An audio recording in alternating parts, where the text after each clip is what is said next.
PVT au cœur de l'information.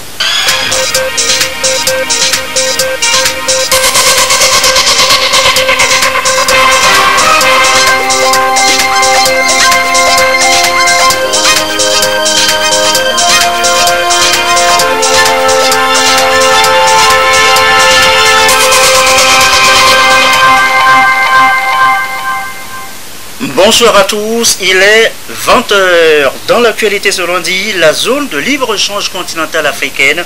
Qu'en savons-nous précisément? Le sujet fait l'objet d'informations de sensibilisation. En première ligne ce lundi, les parlementaires, les opérateurs économiques, la société civile. De l'eau potable tout le temps pour les populations, un défi du projet Sophie. Il est déjà à plus de 10 000 forages implantés ici et là à travers le pays. En quoi consiste le projet Sophie? C'est le focus du 20h. Et puis l'événement aussi ce soir, c'est le Woman Night.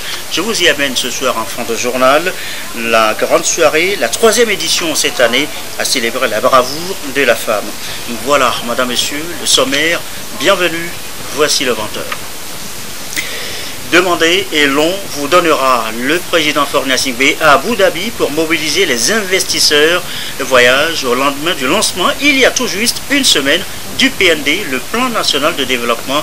Il sera reçu au cours de ce voyage par le prince héritier d'Abu Dhabi, son Altesse Mohamed Ben Sayed Al Nahyan, avec qui il partage une vision du développement axée sur le multilatéralisme, la création d'emplois pour la jeunesse et la promotion des énergies renouvelables, notamment l'énergie solaire. Il rencontrera également le prince de Dubaï, vice-président et premier ministre des Émirats arabes unis, son Altesse Sheikh Mohamed Ben Rachid Al Maktoum, conformément à l'axe 1 du PND qui projette faire du Togo un hub logistique et un centre d'affaires de premier plan. Eh bien, le chef de l'État visitera l'Abu Dhabi Global Financial Market et le Khalifa Industrial Zone. Plusieurs autres rendez-vous sont inscrits à l'agenda du chef de l'État, y compris la signature de contrats s'inscrivant dans la réalisation du PND 2018-2022. Il faut rappeler aussi que les Émirats arabes unis sont aujourd'hui le 2e investisseur direct étranger en Afrique après la Chine. Et on vient d'ailleurs de l'apprendre à notre entrée au studio. Le chef de l'État ce lundi, le président Faure et Swaziland Singbe s'est entretenu avec le prince héritier d'Abu Dhabi, son Altesse Mohamed Ben Sayed. Les échanges ont porté sur la coopération entre les deux pays. Nous y reviendrons dans nos prochaines éditions. La zone de libre-échange continentale africaine, je vous l'annonçais tout à l'heure en titre. Qu'en savons-nous précisément? Question ce matin aux parlementaires, aux opérateurs économiques, aux acteurs de la société civile. Question objet d'une rencontre d'information et de sensibilisation. Les précisions de Chassim Nabaka. Grâce à l'appui financier de la Commission libre.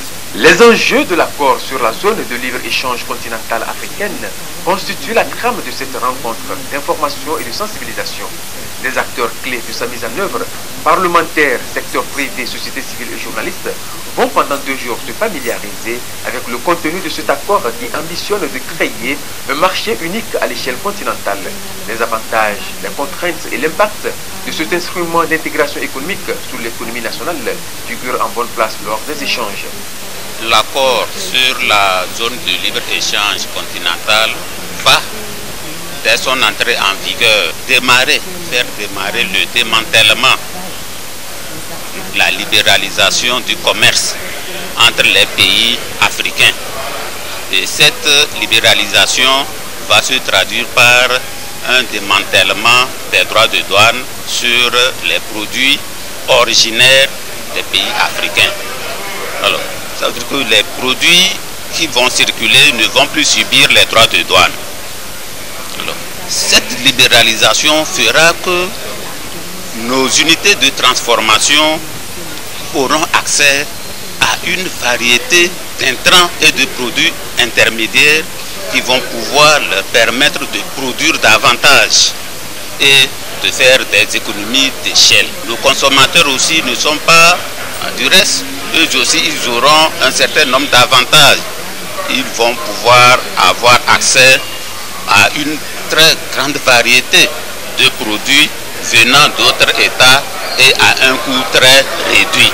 Dans ce processus de vulgarisation de l'accord sur la zone de libre-échange continentale africaine, le Togo se fait accompagner aussi bien par la CEDEAO que par la Commission économique des Nations Unies pour l'Afrique.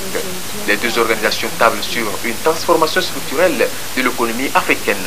Le Togo, en bénéficiant de son avantage comparatif, positionnement et des matières premières, peut aussi développer à partir de l'innovation, bénéficier d'autres avantages compétitifs pour pénétrer ou pour avoir accès aux marchés sous-régionaux ou continentaux, bien sûr, au niveau de l'Afrique. C'est le 21 mars 2018 que le Togo a signé l'accord sur la zone de libre-échange continentale africaine avec 43 autres pays du continent lors de la session extraordinaire des chefs d'État et de gouvernement de l'Union africaine à Kigali au Rwanda. La vision des dirigeants du continent est de créer un vaste marché de plus de 1,2 milliard de consommateurs avec un PIB de plus de 2500 milliards de dollars américains. L'ambition est noble et grande et le Togo veut jouer pleinement sa partition pour sa réussite. La ZLECAf a ses désavantages. Néanmoins, d'autres actions sont nécessaires afin de maximiser ses gains. Il s'agit notamment de l'appropriation de la ZLECAf au niveau le plus élevé. Je voudrais vous rassurer que le gouvernement, sur instruction du chef de l'État, son Excellence M. Faure et Sozimina Gnassingbé, s'y investit et va continuer à accompagner le secteur privé. La mobilisation du secteur privé et de la société civile. Ces acteurs ne peuvent tirer profit de la ZLECAf qu'en menant des actions de prospection commerciale dans les autres pays africains et en produisant des biens et des services de qualité. À la date du 11 février 2019, 18 pays dont le Togo ont ratifié l'accord sur la zone de libre-échange continentale africaine. Encore 4 ratifications et l'accord entre en vigueur. D'où l'importance de ces assises d'information et de sensibilisation qui visent à vulgariser cet instrument d'intégration de l'économie africaine pour son appropriation et sa mise en œuvre efficiente. Lui aussi fait l'objet d'informations, de sensibilisation. Le projet Sophie, je vous l'annonçais tout à l'heure en titre, ce projet de plus de 10 000 forages creusés ici et là à travers tout le pays. C'est avec ce projet, eh bien, c'est de l'eau potable garantie pour les bénéficiaires. Mais comment, sur quelle base fonctionne le projet Sophie? Eh bien, voici dans ce reportage les éclairages de Augustin Corsi. L'accès de tous à l'eau potable, une des priorités du gouvernement togolais. Il s'y emploie à travers la réalisation de 10 000 forages sur l'ensemble du territoire national. Pour assurer la disponibilité de cette denrée vitale aux populations desservies, le gouvernement a mis au point le projet de suivi des ouvrages de forage et des indicateurs pour l'eau Sophie. Il s'agit d'un dispositif innovant basé sur la téléphonie mobile qui permet d'assurer aux populations un approvisionnement continu et permanent en eau potable par un suivi en temps réel des forages. La plateforme est conçue pour détecter et localiser les pannes sur les ouvrages. Ce dispositif permet de détecter et de localiser les pannes sur le réseau des ouvrages de forage et de les signaler aux autorités centrales chargées de leur gestion, ce qui favorise une intervention rapide dans un délai de 72 heures au plus des réparateurs, permettant ainsi au gouvernement de garantir la disponibilité d'accès à l'eau aux populations desservies. Les informations de diverses natures recueillies sur le terrain grâce à ce mécanisme nous aura permis de mettre en œuvre des boucles correctives et d'affiner les paramètres afin de maximiser l'efficacité de ce mécanisme innovant d'alerte. La phase pilote du projet a permis de doter ce dispositif à plus de 2406 forages répartis sur 114 cantons. Également, plus de 4812 agents ont été formés au sein des comités eau et 200 agents réparateurs chargés de veiller au bon fonctionnement du dispositif. La deuxième étape, dite phase d'extension, devra aboutir à l'équipement de 9460 forages à travers le pays à l'horizon 2020. La question de l'accès à l'eau est cruciale, surtout avec les nouvelles menaces liées au changement climatique. Les forages équipés de pompes à motricité humaine restent les ouvrages les plus utilisés pour desservir les populations dans ce milieu rural. Ces ouvrages sont estimés aujourd'hui à plus de 10 000 sur toute l'étendue du territoire national. En 2006, le taux de panne sur ces ouvrages était estimé à 30%. Mais aujourd'hui, grâce à la mise en œuvre de la politique nationale en matière d'approvisionnement en eau et de l'assainissement, mais surtout grâce à l'initiative personnelle du chef de l'État qui en 2017 et 2018 avait demandé la réhabilitation de 1700 forages sur toute l'étendue du territoire, ce taux donc de panne est passé de 30% en 2007, aujourd'hui à 14%. Avec tous les projets en cours et à venir, nous pouvons être assurés que dans les prochaines années, le Togo fera partie des pays qui ont atteint l'accès universel à l'eau potable. Et ceci grâce à la vision du chef de l'État. La gestion intégrée de l'eau doit devenir une réalité. Le projet Sophie est un exemple à citer comme étant une innovation technologique majeure dans le secteur de l'eau en milieu rural. La détermination est donc à la hauteur des défis. La problématique de l'eau et de l'assainissement est au 6e rang des objectifs de développement durable. Le projet devra améliorer justement la qualité des services d'eau et le taux de desserte en eau potable qui est aujourd'hui de 55%, surtout dans les zones rurales. Autre denrée non moins importante pour les populations, l'électricité, le courant électrique. Le gouvernement, vous le savez, en a fait une priorité que la lumière soit dans tous les foyers au Togo d'ici à 2030. Mais comment tenir le pari? Les actions en cours, les projets et programmes, c'est avec Lucassi. Le Togo veut se doter de 300 mini-grids d'ici à 2030 pour répondre à son programme d'électrification rurale. Le pays entend miser également sur le réseau, le hors-réseau, le mini-réseau pour relever ce défi. À un peu plus de 10 ans de l'échéance, 4 mini-réseaux sont déjà installés. Des dispositifs solaires qui devraient participer à des actions concrètes prévues par le gouvernement en lien direct avec son projet de couverture universelle de la population en énergie au plus tard en 2030. Au rang des initiatives en cours pour la réalisation de cet ambitieux projet, le programme présidentiel CISO.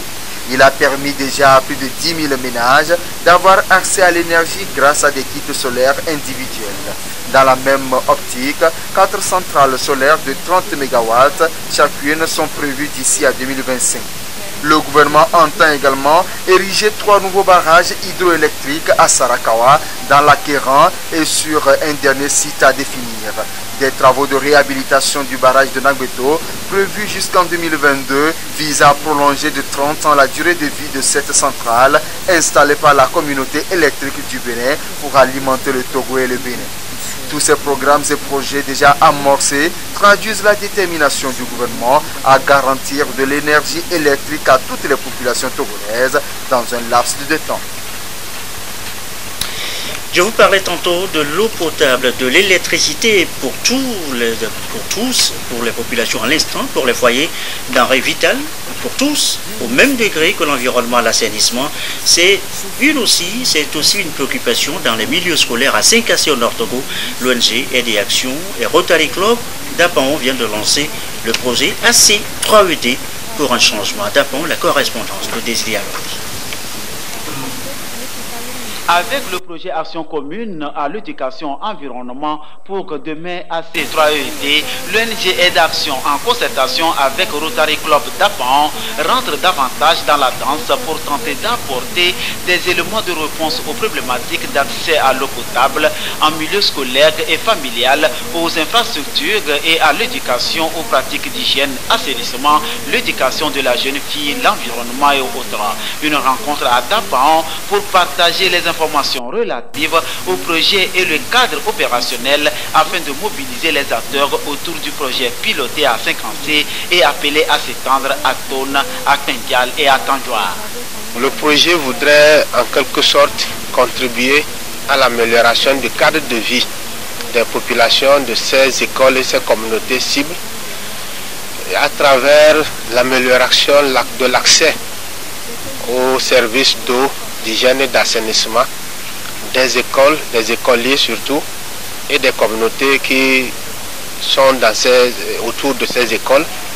Nous allons faire en sorte que les écoles, et surtout les écoliers, comprennent ce que c'est que l'environnement, qu'ils aient les compétences nécessaires pour pouvoir gérer l'environnement aujourd'hui. Un projet novateur apprécié.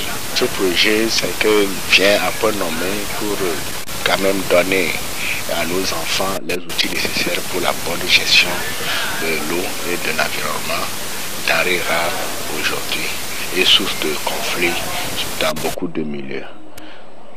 Nous apprécions et nous prenons à cœur ce projet et nous ferons de ce projet une réussite à l'intention de nos élèves. Il est question d'amener tous les participants à avoir une compréhension commune sur les fondamentaux du projet et susciter leur adhésion qui va faciliter la logique d'intervention et la stratégie de sa mise en œuvre durant les 3 ans, période que va durer le projet dans la région des Savanes.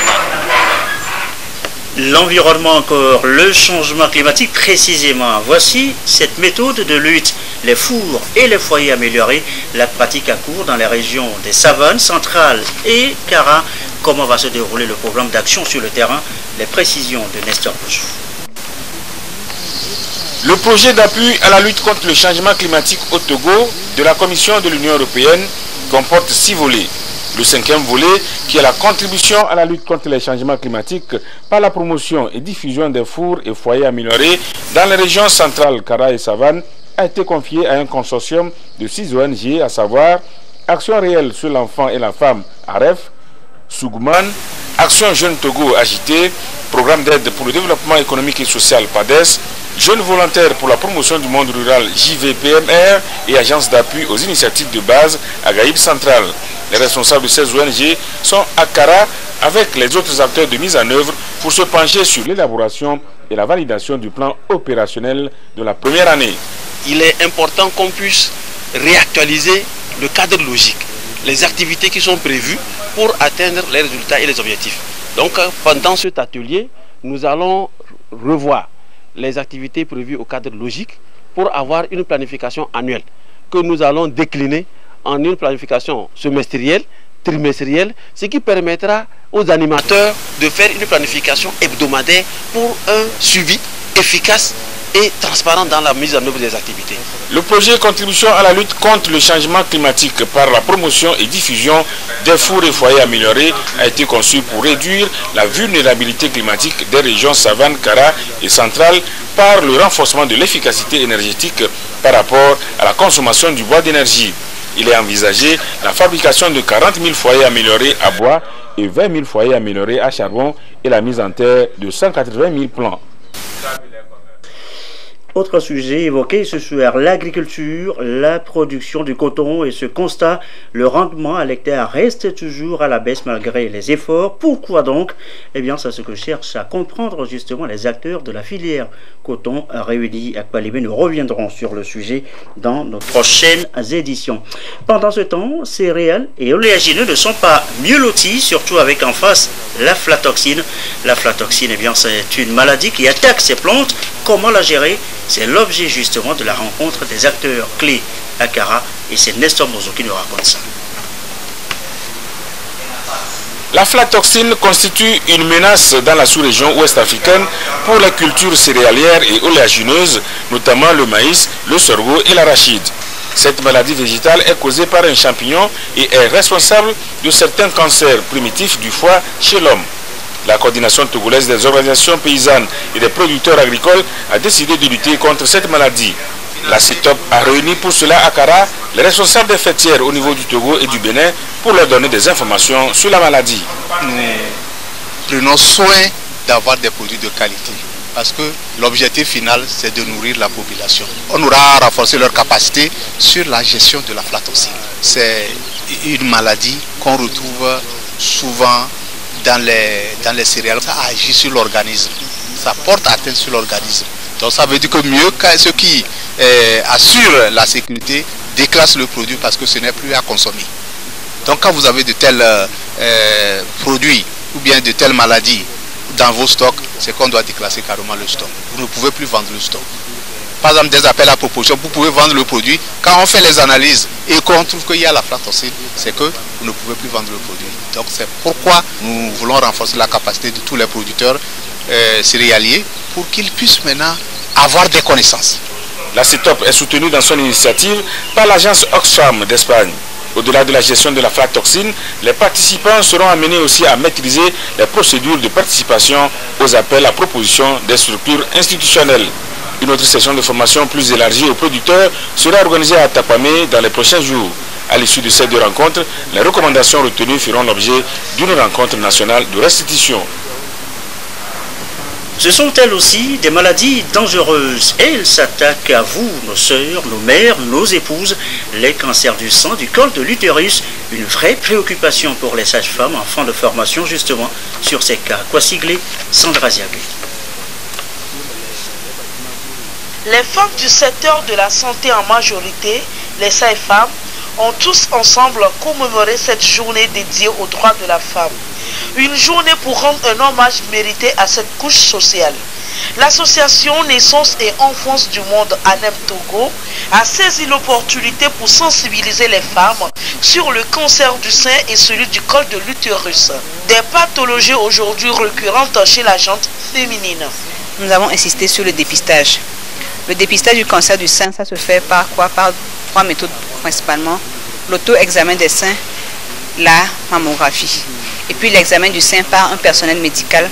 Ça peut être comme nous avons fait les sages-femmes, ou bien un assistant médical, ou bien un médecin. Et pour le cancer du col de l'utérus, on a 2 mois de dépistage. Il y a la prévention primaire qui passe par la vaccination.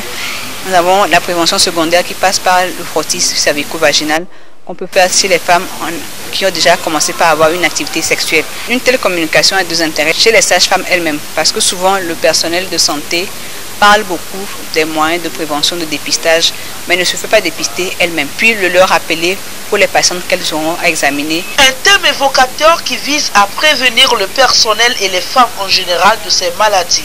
Ceci afin qu'elles puissent mieux contribuer au développement de la société. Nous avons remarqué que c'est une affection qui est silencieuse pour la plupart du temps en Afrique et dans nos communautés. On n'arrive pas à les détecter assez rapidement et c'est pour ça que nous essayons de communiquer là-dessus.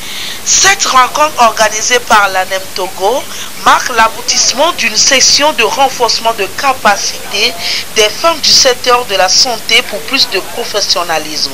Et pour couronner cette formation, ces femmes ont reçu des attestations de fin de formation et des cadeaux. Tout aussi dangereux, la route, elle tue, et beaucoup d'ailleurs, d'après les chiffres rendus publics par le gouvernement seulement la semaine dernière. L'UNATROT s'en inquiète. L'Union nationale des transporteurs routiers du Togo appelle donc au respect du code de la route. Lucassi. Le taux d'accident sur les routes togolaises présenté par le ministère de la Sécurité et de la Protection civile indique 5814 accidents, 592 morts et 7951 blessés, soit un taux de mortalité routière estimé à 7,96% pour l'année 2018. Un bilan effroyable qui a interpellé les usagers de la route et surtout les syndicats des conducteurs ainsi que les transporteurs routiers. Ces derniers ont donc entamé une tournée de sensibilisation nationale en allant à la rencontre de leur base en vue de contribuer à limiter les cas d'accident. Nous voyons que cette année même, il y a augmentation des accidents et augmentation des morts, ce que le gouvernement a relevé et il dit que trop c'est trop. Qu'est-ce que nous voulons faire pour qu'on arrête l'hémorragie là? Et nous avons dit que nous devons aller vers la base et leur parler. En plus, on nous a parlé de ce qui cause plus les accidents. Les émidiaman, il y a ça, il y a le permis non conforme et ceux qui n'en ont même pas du tout. Donc quand on nous a relaté ces faits-là, nous avons vu qu'effectivement, nous devons aller vers nos responsables des régions, des préfectures pour leur expliquer tout ceci. Suite à cette tournée, la base a été conscientisée. Elle a su que vraiment les accidents ont toujours augmenté. Et elle tient sincèrement à remercier le chef de l'État et le gouvernement pour les efforts fournis pour la réhabilitation des routes. Les communications ont porté sur le non-respect du code de la route, les surcharges, les chargements hors gabarit, la conduite sans permis de conduire et l'excès de vitesse, entre autres. Ce sont là aussi les causes majeures des accidents de route souvent enregistrés. La délégation a également invité tous les acteurs à la préservation du patrimoine routier, seul gage du développement harmonieux des activités du secteur du transport. La pratique est-elle encore de nos jours? Envoyer une lettre timbre par la poste à ses proches, pas si sûr, mais l'ambassade d'Allemagne au Togo tente de redonner une seconde vie au timbre. Elle vient de lancer un nouveau. La cérémonie Augustin Kossi.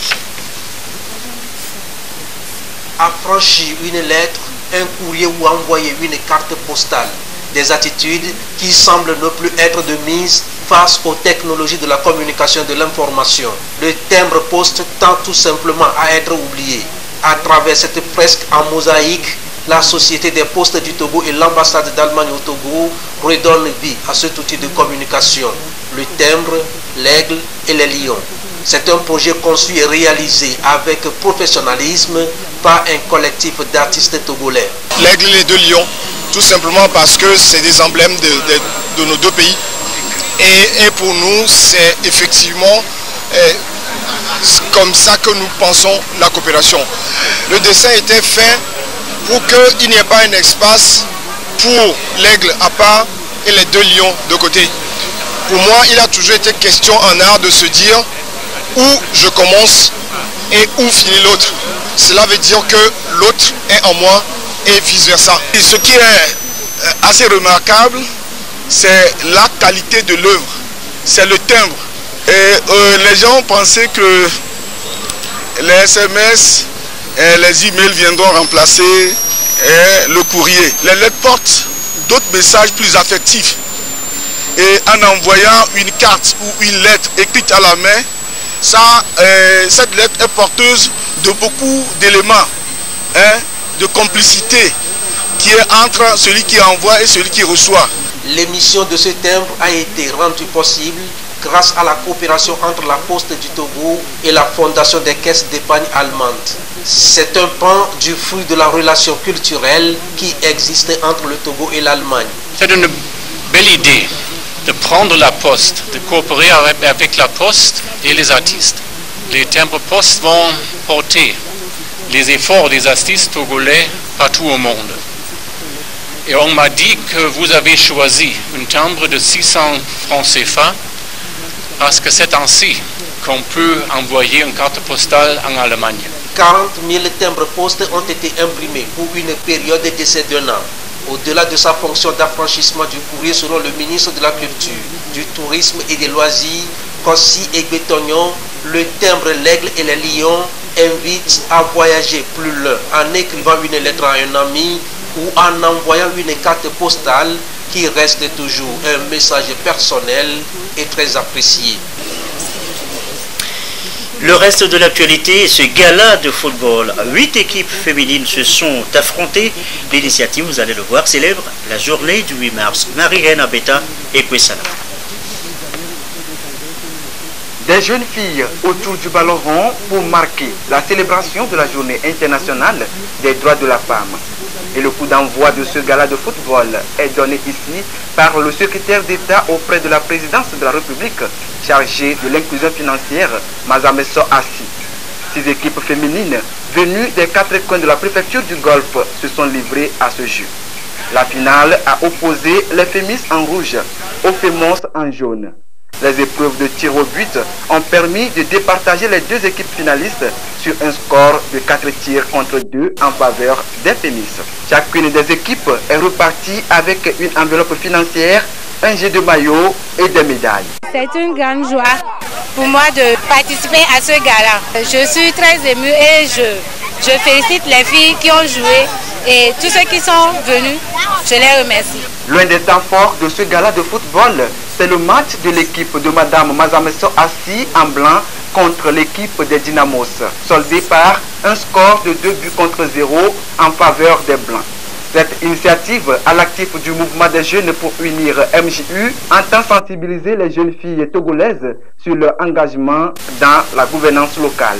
Pour faire suite au débat-échange que nous avons eu dans la matinée sur l'implication de la jeune fille dans la gouvernance locale, nous avons voulu également avoir une activité un peu plus festive et fair play avec elle à travers l'organisation de ce gala féminin. Nous avons choisi le football parce que c'est un sport qui est décrit par excellence comme le sport masculin.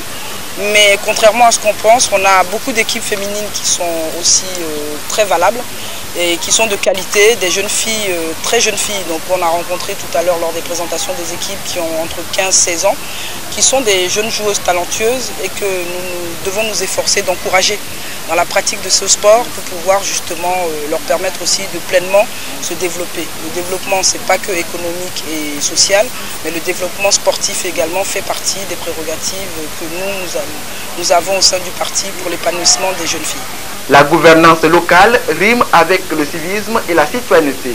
C'est pourquoi Mme Mazamesso Assi a saisi cette opportunité pour exhorter toute la jeunesse togolaise à œuvrer pour la préservation de ses valeurs en vue d'accompagner le chef de l'État Faure Gnassingbé dans sa politique de développement. Dessinés, coloriés au crayon de couleur, à première vue, ça n'a l'air de rien, juste des enfants qui s'amusent, mais derrière, l'exercice suscite en eux l'esprit de créativité. Nous reviendrons demain dans nos éditions sur ce sujet en images. Venez aussi avec moi à la soirée, la grande soirée Women Night. Je vous l'annonce en titre, c'est la 3e édition cette année à l'hôtel de février. L'événement célèbre, vous allez le voir, la bravoure des femmes au service de la nation. Le récit de Douaré. Des mères, des épouses, des filles et femmes réunies en toute convivialité autour d'un dîner pour ensemble célébrer leurs valeurs, fierté, droit et devenir. Visiblement, on les reconnaît femmes battantes et engagées, des femmes dénichées des différentes régions du Togo et même des autres pays d'Afrique. Nulle d'entre elles n'a voulu se faire compter l'acte 3 de la soirée Woman Night remplie d'ambiance.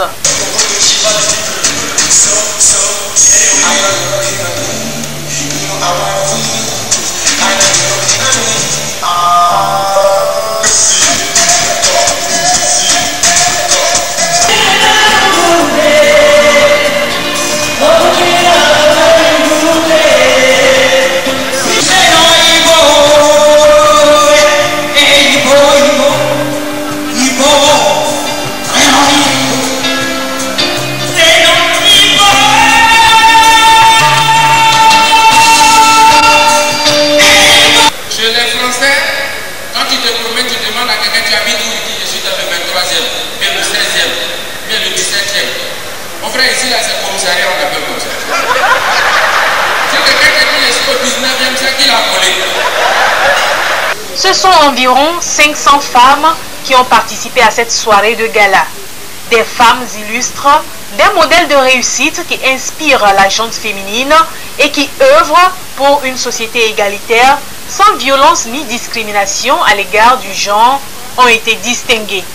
Patience Ozokwo, grande figure du cinéma nigérien, connue de tous les Togolais sous le nom de Mama Ovon, a été congratulée au travers des acclamations comme pour célébrer son leadership.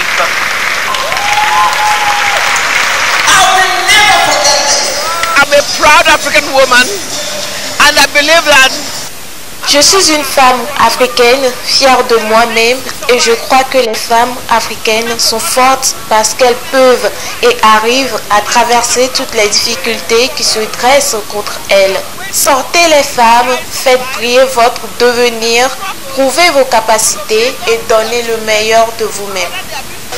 So, I identify with everything that African woman is doing.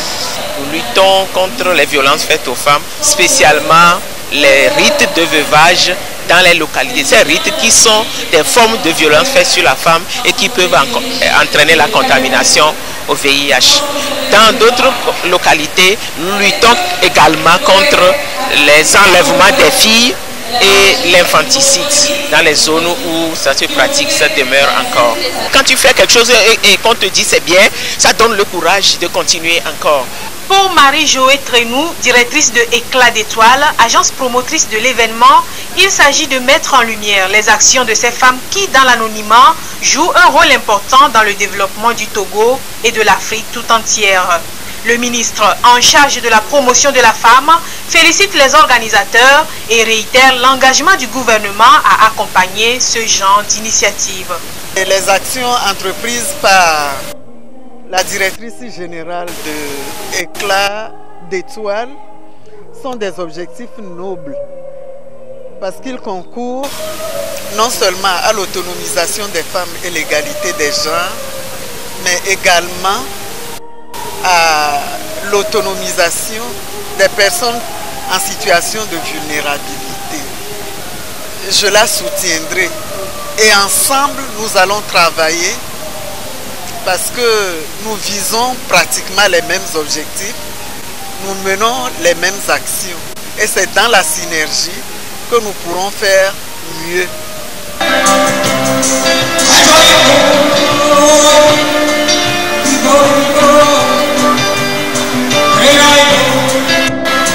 Afia Mala, l'une des grandes icônes de la musique togolaise et africaine, également récompensée. Et tout se termine avec les belles chansons de l'artiste camerounaise Charlotte Dipanda.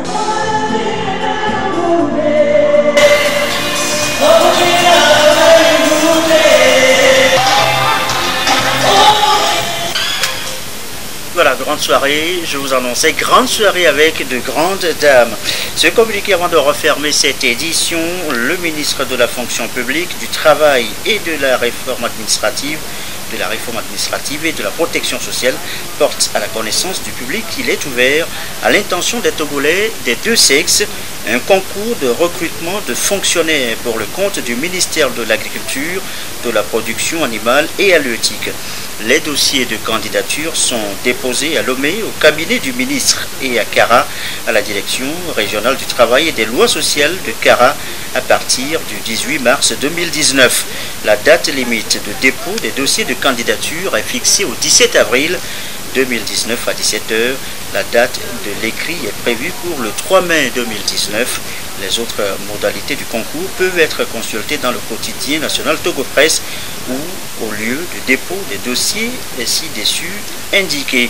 Et puis on vient de l'apprendre, je vous l'annonçais, au sommaire, en début de journal, précisément le chef de l'État est à Abu Dhabi, aux Émirats Arabes Unis. Et bien à Abu Dhabi, ce lundi, le président de la République a visité ce jour Abu Dhabi Global Market, je vous l'annonçais, d'autres rendez-vous ont meublé cette journée, dont la visite du Khalifa Industrial Zone et un entretien avec le Premier ministre des Émirats Arabes Unis, son Altesse Sheikh Mohammed Ben Rachid Al Maktoum.